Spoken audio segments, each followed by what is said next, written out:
Então, meus irmãos, quando nós planejamos o congresso, na verdade a Junta de Missões Nacionais planejou o congresso, pastor Fabrício, pastor pastor Flávio, pastor Roosevelt, já ministraram muitas coisas especiais, falaram sobre os princípios da Igreja Multiplicadora, nos abençoaram ontem de noite, hoje de manhã, hoje de tarde. Eu fiz muitas anotações aqui, pastor Flávio, pastor Roosevelt, das suas ministrações. E coube a mim falar sobre erros que um líder não pode cometer. Eu achei excelente o tema que me propuseram, porque eu tenho muito mais erros do que acertos na minha vida. E às vezes, quando pastores se encontram, e aqui tem muitos pastores, às vezes eu fico constrangido, porque numa rodinha de pastor, cada um quer contar uma história mais impressionante, quer contar uma bênção maior, quer de alguma forma, contar uma vitória maior. E eu aprendi que isso não é legal. Então eu não gosto de participar de rodas onde estão se autopromovendo, falando das suas coisas. Mas eu não tenho dificuldade nenhuma de falar dos meus erros. É porque eu tenho crescido nisso, dentro da igreja, na transparência, nos relacionamentos. Então falar dos meus erros é algo que eu vou fazer com naturalidade. Até porque ninguém aqui no Passo da Areia, ninguém aqui na convenção, tem a ilusão que um líder não comete erros. Pastor Greg Bruchel tem uma frase num dos seus livros que eu acho genial. Diz o seguinte: liderança é a arte de decepcionar pessoas num nível suportável. Todo líder decepciona os seus liderados em algum nível. Então ele diz que liderar é decepcionar num nível suportável, Por quê? Porque nós somos chamados a sair da zona de conforto, a correr riscos, a levar pessoas de um lado para o outro. Então, nessa noite, eu quero falar sobre 2 erros comuns a líderes e que foram muito comuns na minha vida. E esses erros limitaram o meu ministério, limitaram o trabalho da nossa igreja, e foram erros que eu precisei trabalhar muito para superar.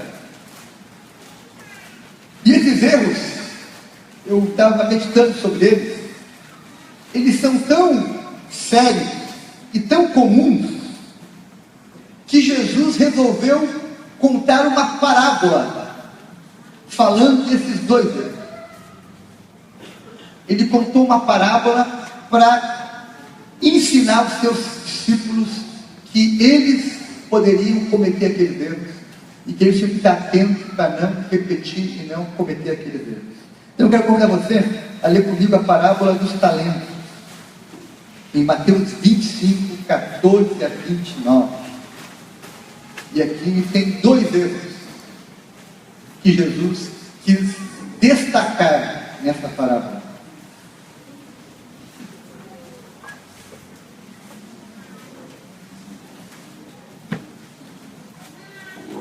Você encontrou aí? Verso 25, do 14 em diante. Diz assim: e também será como um homem que, ao sair de viagem, chamou seus servos e confiou-lhe os seus bens. A um deu 5 talentos, a outro 2 e a outro 1. A cada um de acordo com a sua capacidade. Em seguida partiu em viagem. O que havia recebido 5 talentos, saiu imediatamente, aplicou-os e ganhou mais 5. Também o que tinha 2, ganhou mais 2. Mas o que tinha recebido 1 talento, saiu, cavou um buraco no chão e escondeu o dinheiro do seu senhor. Depois de muito tempo, o senhor daquele servo voltou e acertou contas com ele. O que tinha recebido 5 talentos, trouxe outros 5 e disse: o senhor me confiou 5 talentos, veja, eu ganhei mais 5. O senhor respondeu: muito bem, servo bom e fiel, você foi fiel no pouco, eu porei sobre o muito. Venha e participe da alegria do seu Senhor. Veio também o que tinha recebido 2 talentos e disse: o Senhor me confiou 2, veja, ganhei mais 2. O Senhor respondeu: muito bem, servo bom e fiel, você foi fiel no pouco, eu porei sobre o muito. Venha e participe da alegria do seu Senhor. Agora aqui estão os próximos erros, os 2 erros que eu me refiro. Por fim, veio o que tinha recebido 1 talento e disse: eu sabia que o Senhor é um homem severo, que colhe onde não plantou e junta onde não semeou. Por isso, tive medo, saí e escondi o seu talento no chão. Veja, aqui está o que pertence ao Senhor. O Senhor respondeu: servo mau e negligente, você sabia que eu colho onde não plantei e junto onde não semeei. Então, você devia ter confiado o meu dinheiro aos banqueiros, para que quando eu voltasse, o recebesse de volta com juros. Tirem o talento dele e entreguem-no ao que tem 10, pois o que tem mais lhe será dado, e terá em grande quantidade. Mas o que não tem, até o que tem lhe será tirado. E lancem fora o servo inútil nas trevas, onde haverá choro e ranger de dentes. Meus irmãos, Jesus quis ensinar algo com essa palavra. E ele quis, a gente poderia falar sobre os que multiplicaram, mas como o tema é os erros, eu queria falar de 2 erros que eu cometi, e que nessa parábola Jesus quis destacar que nós, seus seguidores, podemos também cometer. E eu levei muito tempo para me dar conta desses erros, porque os 2 erros que eu vou ministrar hoje foram erros que por muito tempo estavam ocultos, inconscientes, eu não percebia, mas estavam lá. E a minha oração nessa noite é que, se você tem errado nessas áreas, que você possa nessa noite tomar uma decisão de fazer uma cesta e mudar a sua postura. Amém?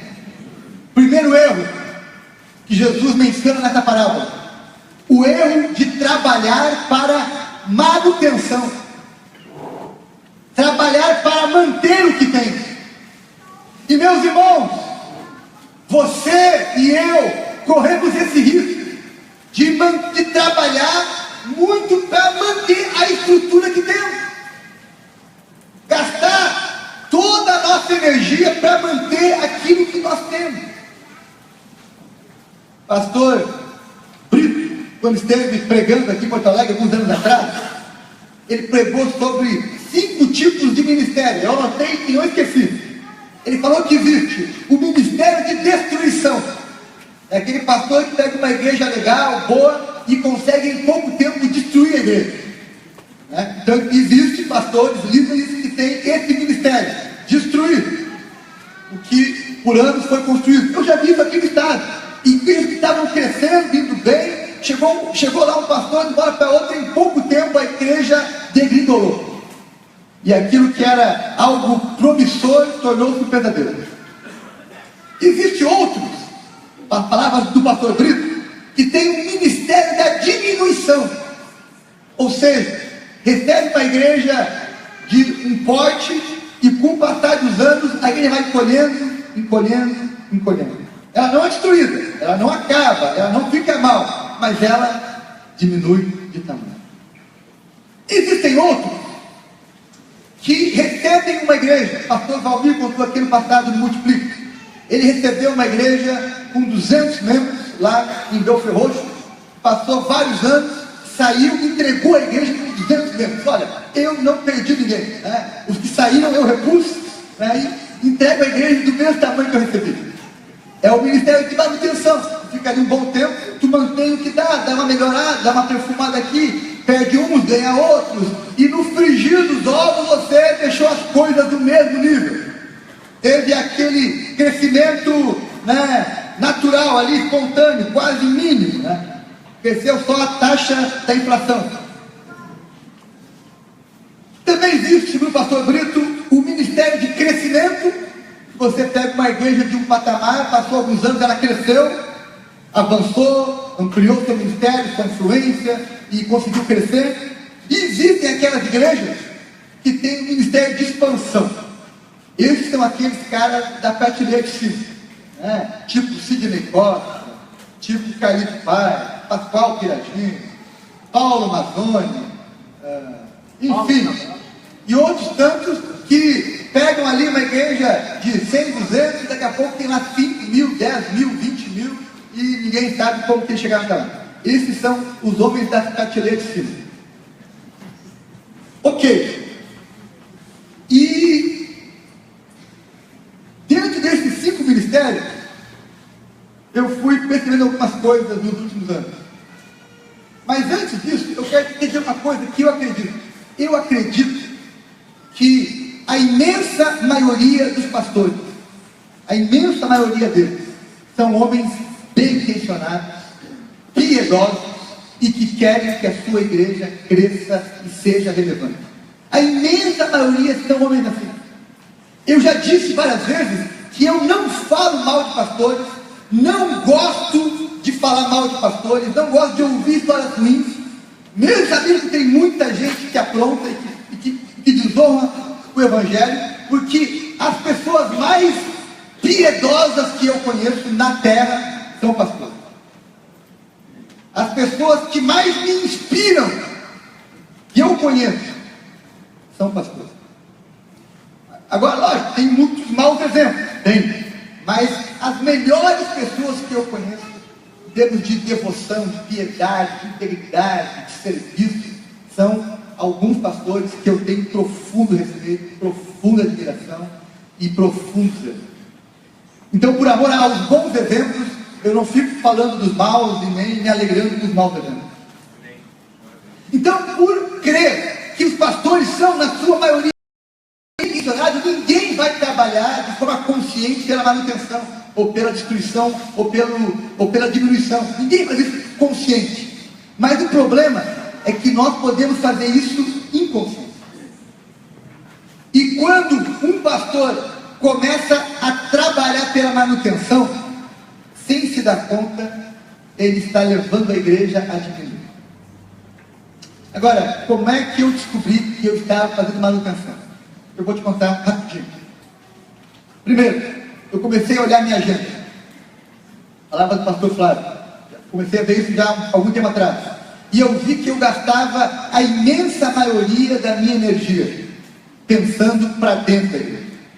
Como fazer as coisas dentro da igreja. Como fazer as coisas de uma forma melhor aqui dentro. Eu vi que a imensa maioria da minha energia pessoal era gasta com outros crentes. E tem algumas pessoas que têm uma capacidade de roubar nossa energia enorme. E se você não colocar limite, eles vão querer estar aqui todo dia. Eles vão querer te sugar sempre. Então eu vi que a minha agenda não era uma agenda de expansão, de crescimento. Era uma agenda de manter as pessoas que estavam na minha comunidade. Olhei para as finanças da igreja, gastamos muito para manter aquilo que temos. E gastamos pouco para expandir. A imensa maioria das minhas preocupações era em manter as atividades, né, que já existem na igreja, não criar coisas novas. E a ênfase maior dos ministérios da igreja eram voltados para dentro, para atender o público interno. Meus irmãos, nós não temos que atender o público interno? Claro que temos que ensinar, treinar, instruir, ter comunhão, claro. O problema é quando é só isso que nós fazemos. O problema é quando isso consome demais energia. E você não tem energia para poder visitar pessoas não crentes, para poder visitar comunidades, se envolver em projetos sociais, se envolver com a vida das pessoas que não estão aqui dentro. Porque estamos ocupados demais aqui dentro. Então isso foi um indicativo que eu, sem me dar conta, inconsciente, estava muito mais voltado para a manutenção do que para a expansão. Esse foi um erro. E eu fiz um trabalho de pesquisa do movimento de crescimento do Paço da Areia. A nossa igreja tem 90 anos. Esse ano vai fazer 90 anos. Ela está agora no seu 5º endereço. Já esteve antes em 4 endereços. Ela se mudou para o prédio da Ariovaldo Pinheiro em 76. Um prédio de madeira. Um prédio que tinha e comportava 100 pessoas com boa vontade. Então, quando eu assumi a igreja, em 99, tinha um prédio de madeira que comportava, no máximo, com boa vontade, 100 pessoas. E eu fui pesquisar a história do Paço da Areia de 76 a 2000. E naqueles 24 anos, a igreja nunca passou de 100 membros. Nunca. Sempre teve 50, 70, 80, 90, voltava para 70, 80, 50 e assim ia. Ela nunca superou a barreira dos 100 membros naqueles 24 anos na sede da Ariovaldo Pinheiro. Embora uma das explicações, uma delas, uma única, era que o prédio que ela possuía não cabia mais do que 100 pessoas. Então isso era um obstáculo. Havia outros. Esse era um dos obstáculos. E a partir de 2000, em 2000, quando nós inauguramos o prédio atual que temos lá, em 31 de dezembro daquele ano, nós éramos 98 membros. E nós construímos um prédio para 250 pessoas. Pastor Roosevelt, quando nós estávamos planejando aquele prédio, em 98, nós éramos umas 80 pessoas, 70. Então nós pensamos, vamos fazer uma igreja para 250 pessoas. E nós pensávamos, eu pensava, junto com os meus irmãos da época, que se nós fizéssemos um prédio para 250 pessoas, até Jesus voltar, nós estávamos tranquilos. Porque nós não íamos encher aquele prédio. Porque nós éramos 70, 80, 100, foi assim. E quando nós inauguramos o prédio, em 15 de novembro de 2000, nós terminamos o ano com 98 membros. Agora acompanhe o crescimento da igreja nos próximos anos. Em 2001, nós pulamos para 149. 2002, 188. 2003, 210. 2004, 249. 2005, 277. 2006, 301. 2007, 434. Se eu acabasse, se eu acabasse o meu ministério em 2007, eu poderia dizer, olha, eu tive um ministério de expansão, aliás, de crescimento, pelo menos. Sai de 98 para 434. Porém, a partir de 2007, olha o que aconteceu. Vamos ver, 2008. 432. Ainda crescemos um pouquinho mais. 2009, teve lá uma divisão, saiu um povo, ficamos com 365. E a partir de 2009 a 2015, foram 6 anos de manutenção. A igreja continuou ali, né? Ok, aquele patamar. O nosso prédio, vocês conhecem lá, tem 250 poltronas, mais ou menos. Um pouquinho mais, um pouquinho menos, depende do público. Então nós crescemos ali ao limite daquilo que tinha. E em 2016, eu não precisei ser muito inteligente para entender que se eu ficasse mais 10 anos naquele prédio, eu ia manter a igreja daquele nível, ou pior, poderia começar a diminuir o tamanho dela. E sempre que você trabalha para manter, tu tem maiores possibilidades de diminuir. Quem não cresce acaba diminuindo. É questão de observação. Se observa. Então, meus irmãos, eu tive que fazer a escolha de trabalhar para a manutenção ou trabalhar para a expansão ou para a multiplicação. E nós, do Paço da Areia, escolhemos multiplicar, amém? Nós escolhemos multiplicar, correr o risco e dizer, ok, nós queremos evangelizar mais pessoas, queremos alcançar mais pessoas, ir para fora, queremos olhar para fora, então vamos começar a pensar para fora. E pensar para fora tinha que abrir espaço. E aí então veio a visão, a estratégia, o sonho de vir para esse lugar, que nos permite expandir. Temos muito trabalho para fazer. Como eu disse, nós estamos vindo para cá esse fim de semana. Vamos inaugurar amanhã, o culto oficial de inauguração é amanhã.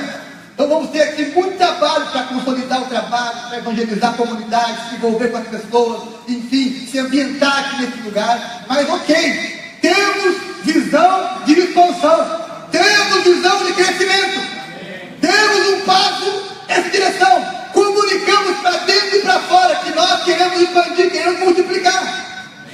E vamos fazer isso através dos PGMs, através da evangelização discipuladora, através da oração, da compaixão e graça, enfim, dos princípios que nós temos aprendido aqui nesse congresso. Então, meus irmãos, meu primeiro erro foi esse. Trabalhei inconscientemente pela manutenção dos últimos anos. E posso dar vários exemplos disso, né? Fiquei gastando muito tempo atendendo pessoas dentro da igreja, liderei pequenos grupos que não visavam a multiplicação. No passado nós tínhamos grupos na igreja, mas não tinha uma preocupação, uma ênfase em multiplicar. Não, vamos se reunindo, vamos se reunindo, vamos se reunindo. Iam se reunindo tanto, que acabavam cansando uns dos outros, brigavam, e o grupo perdeu o sentido. Porque grupo que não se multiplica acaba gerando conflito, desgaste, enfadonho, as pessoas cansam. Todo grupo voltado para a manutenção também vai declinar, é questão de tempo. Então, ou o grupo se multiplica ou vai dar problema. Isso aí é observação. É assim. Então, começamos a investir mais para fora e menos para dentro. E investimos também demais em atividades dentro do templo. Hoje estamos pensando em fazer muito mais coisas fora do templo, né? Nas casas, em ambientes públicos, através do social, que queremos realmente investir mais em atividades externas. E um outro erro que eu cometia, e aqui, pastor, você que prega semanalmente, hoje dá aqui uma palavra para ti pensar sobre ela. Eu comecei a observar as minhas pregações e eu percebi que eu pregava pouco a respeito da multiplicação. Por quê? Porque quando você prega sobre multiplicação, vai ter gente que vai ficar de cara torcida. Vai ter gente que não vai gostar, que vai dizer, você só fala nisso, só fala evangelismo, cadê as outras coisas, e blá blá blá. E daí você fica acuado e para de falar de uma coisa que é fundamental. Aquilo que você deixa de falar, você perde força. Então hoje nós estamos falando muito sobre crescimento, multiplicação, expansão, crescimento, porque isso tem que fazer parte de um valor da igreja. Valor, princípio. Nós vimos aqui no Multiplique nas partes anteriores que mais importante que uma estrutura são os valores que estão por trás, os princípios que estão por trás.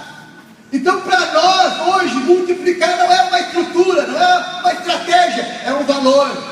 Nós temos que multiplicar pequeno grupo, temos que multiplicar discípulo, temos que multiplicar líder, temos que multiplicar igreja, temos que multiplicar influência, porque aquilo que Deus nos deu na mão tem que ser multiplicado, amém? O que Deus colocou na sua mão tem que multiplicar, meu irmão.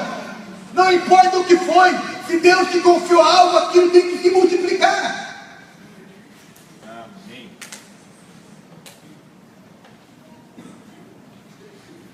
Meus irmãos, segundo erro. Também podemos fazer uma aguinha aqui, estou desidratado já. Segundo erro, que a palavra do Salão nos mostra. Por que aquele homem que ganhou um talento não multiplicou? Ele quis manter o que tinha. Ganhou um, ele devolveu um. Ganhou um talento, estou devolvendo um talento. Por que ele fez isso? Porque ele era burro, mau? Não.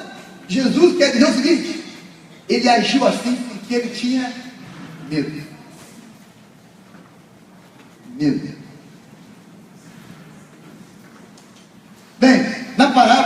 uma exegese meia estúpida poderia pensar que a pessoa tem medo de Jesus. Não. Jesus não vai contar uma parábola e dizer, olha, esse cara não multiplicou porque ele tem medo de mim. Não. Ele tem medo.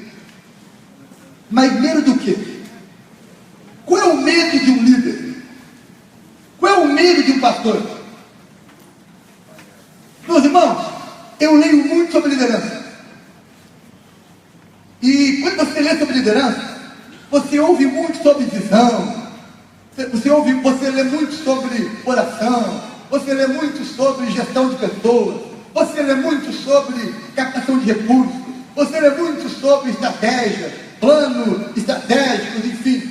Mas pouco se lê, pouco se escreve sobre os medos. Os medos que os líderes têm de pastor é alguém cheio de medo.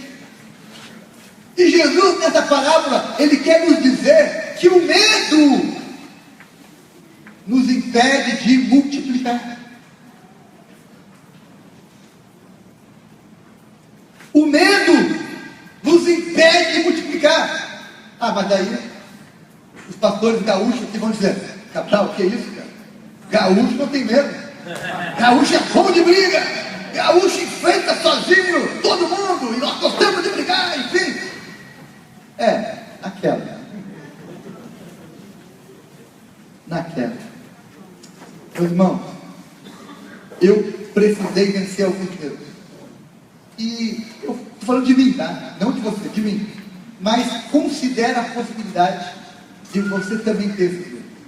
Por exemplo, eu tinha medo de que as coisas dessem errado.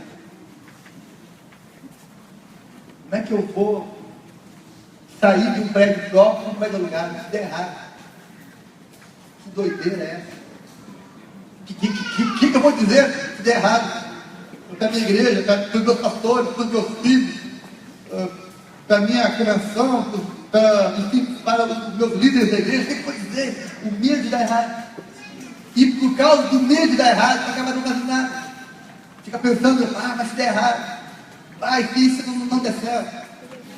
E nós, meus irmãos, muitas vezes deixamos de arriscar, porque temos medo de der errado. Outro medo, medo de não ter dinheiro para fazer as coisas. Eu já ouvi muita gente dizer, eles fizeram isso porque têm dinheiro, são ricos. Lá tem alguns irmãos ricos. Meus irmãos, a nossa igreja não é uma igreja de pessoas ricas, pelo contrário. Não é. Mas eu tinha medo de não ter dinheiro. Quando nós começamos a pensar em alugar esse prédio, e os valores que estavam envolvidos no aluguel, os valores para fazer a reforma, e eu olhava o que nós tínhamos em caixa, eu sentia um medo terrível de dizer, Deus, eu vou passar vergonha nesse negócio. Vou ter que vender minha casa para pagar isso aqui, vou vender meu carro, vou vender minha casa, o que eu vou fazer? Eu fiquei uma época tão pilhado, que eu tive um problema lá em casa, que eu disse para Ana, seguinte, eu tenho que arrumar uma renda extra, um emprego extra, porque eu vou perder o salário, eu vou ficar sem salário. Eu dizia, mas cadê tua fé? Eu confio em Deus, a Ana estava lá dando na casa. E eu preocupado, acho que eu vou trabalhar em alguma coisa, vou fazer um curso em alguma coisa, né? Porque vai faltar dinheiro. Né? Medo de não poder pagar as contas. E eu sei que esse medo assola muito pastor, ainda mais aqui na realidade nossa batista, de muitas igrejas com poucos recursos financeiros, igrejas que têm dificuldade de pagar as suas contas. E meus irmãos, toda igreja tem dificuldade de pagar as contas, sabia disso? Toda igreja. Pastor Tércio, aqui da maior igreja batista aqui do estado, me disse também esse dia, Cabral, eu planejei mandar uma oferta para vocês, mas nós estamos lá em apuros também, sabia? Eu disse, o quê? Vocês? Pastor. Toda igreja tem aperto, meu irmão. Toda igreja. Nunca está sobrando. O pastor Piragim, uma vez foi num congresso, disse o seguinte, meu irmão, e faz vários anos, hoje deve ser mais, a nossa igreja entra 400 mil reais por mês. Que legal. Ele dizendo isso. Mas nós gastamos 400 mil reais por mês também, sabia? E mais, todo dia 15 eu fico com úlcera, dizendo, porque se não entrar 400 mil, nós quebramos. Então tem que entrar todo mês. Então, meus irmãos,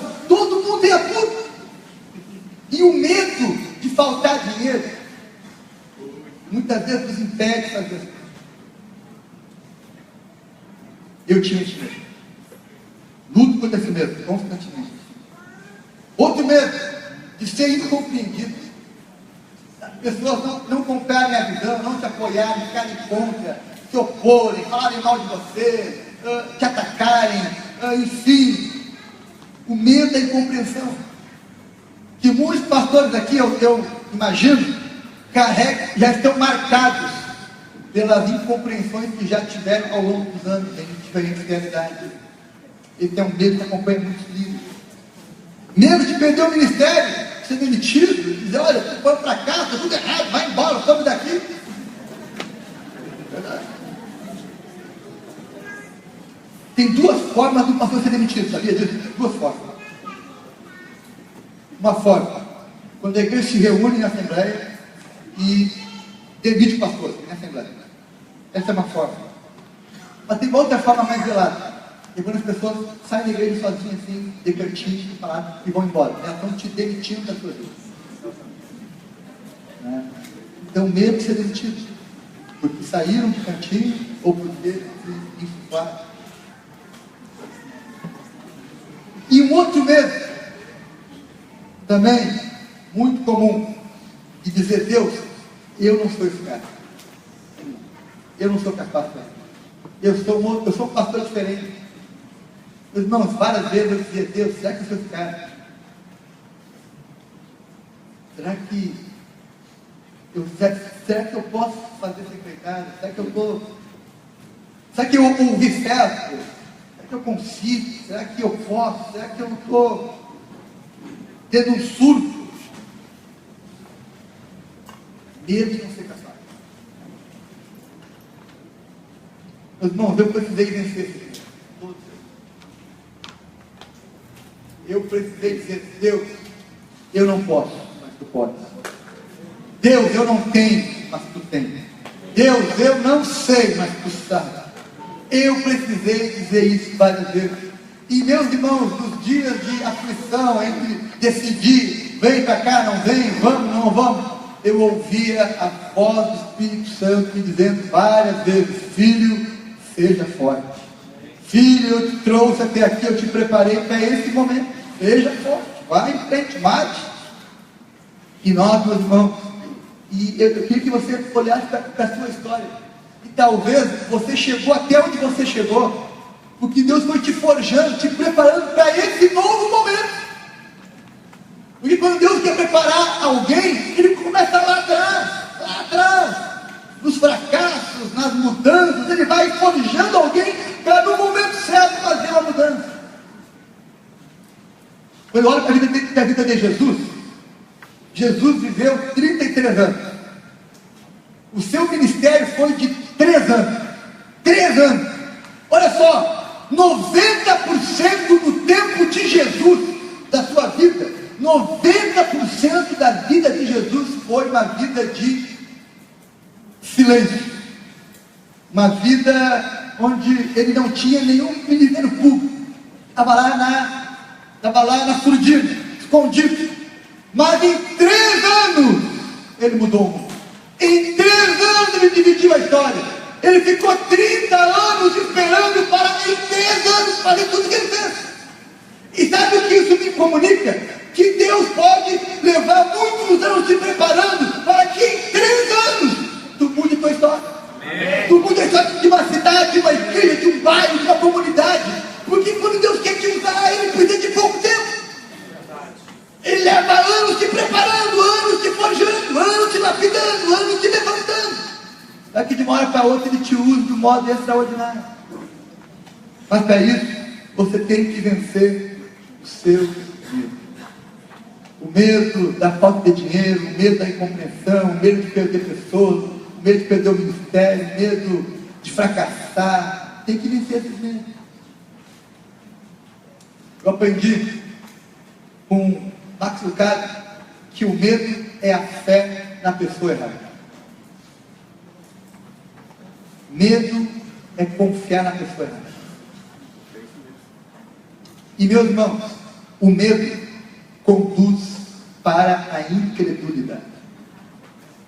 O medo nos leva para incredulidade. O medo nos faz duvidar do poder de Deus. O medo nos faz achar que nós não podemos, nós não conseguimos, nós não temos condições. E o diabo usa o medo para impedir que líderes como você façam a diferença na tua geração, no contexto que você está inserido. Então, eu queria que você olhasse com sinceridade na tua vida e avaliasse se você não está deixando que o medo te impeça de dar passos de fé. E se você não está vivendo muito mais na incredulidade do que na fé. Eu me lembro que alguém me disse o seguinte: Cabral, tu vai querer fazer uma mudança no ano de crise. O Brasil está numa crise econômica, as pessoas não têm dinheiro, estão com menos recursos. Olha, é o ano errado. E sabe o que eu disse para aquela pessoa? O céu não está em crise. Meu irmão, só pode ser algo de Deus também, essa frase. Não foi algo que eu pensei. Tá? Tem coisa que vem ou é de Deus, porque tu não tem capacidade de. Eu disse, o céu não está em crise. E nós, meus irmãos, experimentamos isso. Experimentamos o sobrenatural de Deus nas finanças. Experimentamos. Eu não vou contar hoje aqui, mas eu poderia contar aqui várias histórias de coisas sobrenaturais que aconteceram na área financeira. Várias histórias. Por quê? Porque o céu não está em crise. Meus irmãos, não sou eu que estou dizendo, tá? Então não fica dado comigo. Jesus, nessa parábola, usa a seguinte expressão: os que não multiplicam são chamados de servos maus e negligentes. Eu botei entre aspas, peguei a frase literal da NVI. Servos maus e negligentes. Jesus diz que quem foca na manutenção, quem não multiplica por causa do medo, é chamado por ele de servo mau e negligente. E meus irmãos, eu não quero ser o bambambam, mas eu não quero ser chamado de servo mau e negligente. Eu não quero. Eu não quero ser reconhecido como alguém que foi mau e negligente, que teve medo. Não porque sou por caráter, não porque sou desonesto, não porque sou do mal, não, mas porque eu não levei a sério o mandamento de multiplicar o que Deus colocou na minha mão. E Jesus disse, não fica lá comigo não, falava de Jesus, que aquele que não multiplica vai perder o que tem. Vai perder o que tem. E às vezes, meus irmãos, a gente vê alguns líderes perdendo o pouco que tem. Tem pouco e perde ainda mais. Por que será? Bem, Jesus disse: aquele que não focou em multiplicar, até o que tinha e foi tirado. Meus irmãos, nessa noite, eu convido você a levar a sério essa palavra de Jesus. De que aquilo que ele colocou na sua mão tem que ser multiplicado. As pessoas que Deus colocou na sua mão tem que ser cuidadas e tem que gerar novos filhos, novos líderes, novas igrejas, novos ministérios. Tem que multiplicar. Isso não é uma jogada de marketing, estratégia. Não, isso é uma visão de vida.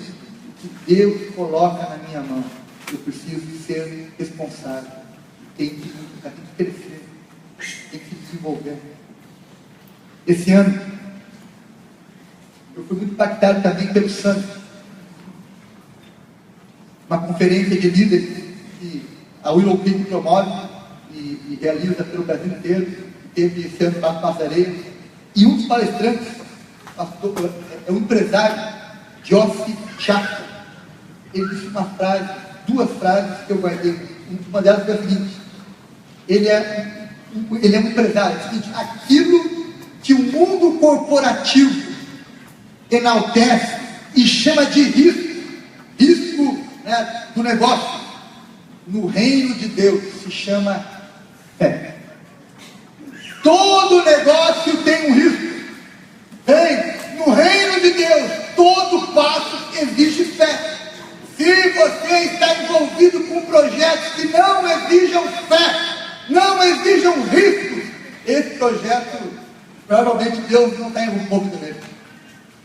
Porque Deus nos chama para projetos que requerem fé. Eu, meus irmãos, dizia: Deus, se tu não colocar a mão nesse negócio, vai ser um fiasco, vai ser um fracasso. Se tu não colocar a mão nisso, vai dar tudo errado. Porque não está na minha mão, não depende de mim. E eu quero te convidar, meus irmãos, a entender que o apóstolo Paulo escreveu isso no Timóteo 1,7, que Deus não nos tem dado espírito de covardia, amém? Mas de poder, de amor e de moderação. Se você quer liderar, meus irmãos, não importa em que nível, você não pode se acovardar. Você tem que entender que Deus te deu um espírito de poder, de coragem, espírito que arrisca, que corre risco, que perde o sono orando, preocupado, que geme, que perde o sono, que acorda cedo, preocupado, orando, dizendo: Deus, vem comigo nesse negócio, Deus se manifesta, Deus se revela. Porque são essas pessoas que Deus vai usar para fazer a diferença. São essas pessoas que correm riscos que Deus vai usar. E eu quero te convidar nesta noite a você decidir correr riscos no teu ministério. Decidir não fazer manutenção, mas expandir e multiplicar o que Deus te confiou. Decidir exorcizar o teu medo de ser incompreendido, de não ter recursos. Lança fora esse medo, diz: Deus, eu vou confiar em Ti. E eu creio que Tu vai dar os meios. Que você saia daqui com essa resolução pessoal de dizer: eu vou vencer os meus medos. Amém? Quero terminar dizendo 3 frases para você. Eu quero convidar a banda para vir aqui. Primeira frase, e é um conselho bem sério para você. Conselho bem sério.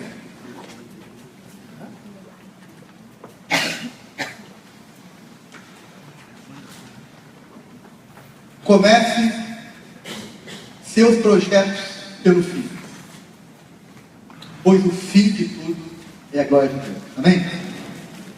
Comece qualquer projeto pelo fim, e o fim precisa ser a glória de Deus. Deus tem que ser glorificado no teu projeto. Todo projeto tem 3 perguntas: o que fazer, a parte mais fácil; como fazer, um pouco mais complicado, mas a pergunta mais chave é: por que fazer? Por que nós vamos fazer? Então comece pelo fim, respondendo essa pergunta: por que eu vou crescer, eu vou multiplicar? Por que eu vou vencer o meu medo? Por que eu vou correr risco? Por quê? Porque eu quero glorificar Deus, eu quero honrar Deus, eu quero dar um bom testemunho, eu quero abrir espaço para a minha pessoa, eu quero atender mais gente, quero amar melhor e amar mais em mais quantidade, atender as pessoas ainda em maior número. Quero amar mais e servir mais. Segunda, palavra final. Essa é uma frase que eu aprendi com o pastor Cícero. Ele me disse isso lá em Gramado, naquele dia que eu paguei para ele. Onde tem visão, tem ajuda.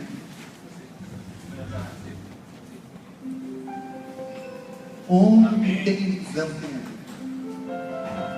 As pessoas procuram alguém que tem uma visão digna, confiável, séria. Onde tem visão, tem ajuda. Meu irmão, nós só chegamos até aqui porque houve muita gente. Muita gente. De dentro e de fora. Dos de perto e dos de longe. Deus importando pessoas de perto e de longe. Porque tinha uma visão. Tinha um risco.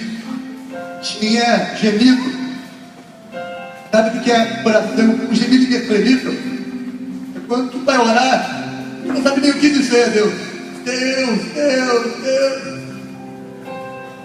Eu costumo ter uma expressão, uma padaria, sabe? Ei, Deus! É um gemido inexprimível. Ei, Deus. Não sei nem o que dizer. Ei, Deus. Mas onde tem visão, Senhor? Então, se Deus te der uma visão, confie que Ele vai dar ajuda. Confie que Ele vai mover pessoas que vão ajudar. Vai mover pessoas improváveis, pessoas de perto e de longe. Isso não foi comigo, isso era a história. Muitos pastores que poderiam contar histórias brilhantes sobre isso. De que uma visão traz ajuda. E por fim, não leve para o céu. Não leve os seus sonhos para o céu. Que o céu não precisa dos teus sonhos. Sabia disso, não? O céu não precisa dos teus sonhos. Viva os teus sonhos na terra. Mesmo que eles queiram correr antes. Mesmo que para alcançá-los tenha que gemer. Mas decida perseguir os teus sonhos enquanto você tem vida. Enquanto Deus te deu ainda saúde, persiga os teus sonhos. E não desista deles. Não desista. Não. É cedo demais para desistir. Amém? Fica em pé. Eu falei dos meus 2 erros. Focar na manutenção e ficar preso ao medo. Se você é alguém que, como eu, também enfrentou ou enfrenta um desses dois erros, eu queria te convidar a vir aqui na frente. Nós orarmos sobre isso. Quem sabe hoje Deus vai dar vitória sobre esses erros. Sabe, hoje tu vai cair aqui deixando o teu medo no altar e Deus, eu deixo aqui os meus medos. Eu saio daqui confiando. Eu vou me arriscar. Eu vou correr riscos. Eu vou correr riscos. Porque eu quero multiplicar o que Deus colocou nas minhas mãos.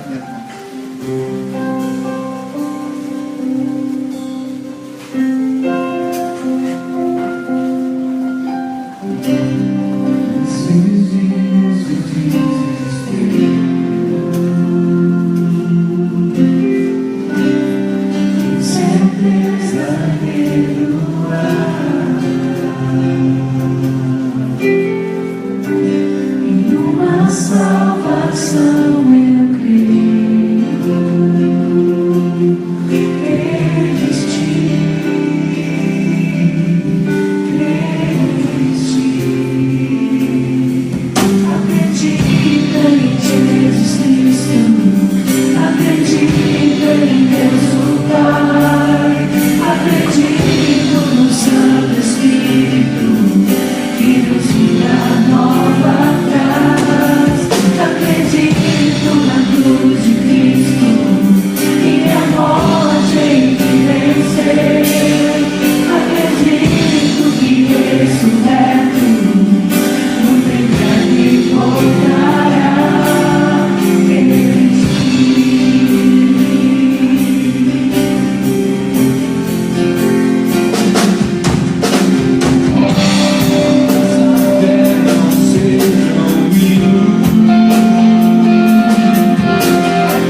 por esse encontro. Obrigado, Deus. Nessa noite o Senhor falou com cada um de nós de um modo bem particular. Obrigado porque o Senhor ministrou na minha vida. E eu creio, Deus, que o Senhor também está falando com muitas pessoas aqui hoje. Eu quero pedir, Deus, pelos meus irmãos que estão aqui, que possam, Deus, vencer os seus medos. Vencer, Senhor, os medos de ser compreendido, de não ter recursos, de fracassar, de não ser a pessoa séria. Deus, eu te peço nessa noite, oh Deus, nos reveste de um espírito de poder, um espírito de coragem, nos reveste, Pai, de uma fé elevada, Deus. Oh Pai, nos faz, Deus, um poder pela fé. Oh Deus, que a nossa fé seja maior que o nosso medo. Pai, que os nossos olhos estejam em Ti, e que o Senhor, Pai, nos leve além das nossas possibilidades, Pai. Oh Deus, abençoa os meus irmãos aqui, Pai. Toma cada um das suas mãos.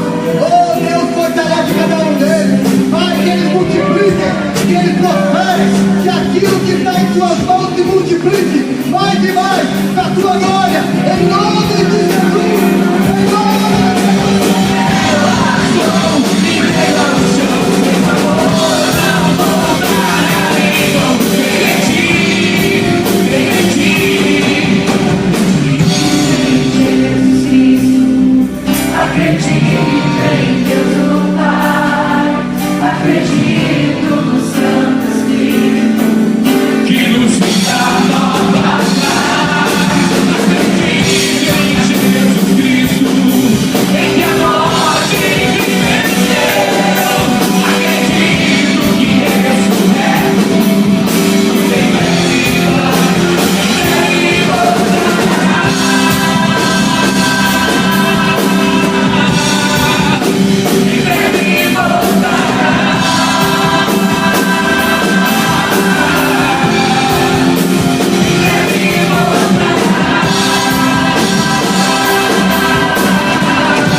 Deus te abençoe e te guarde. Seja forte, meu irmão. Seja forte. Em nome de Jesus. Seja forte. Amém.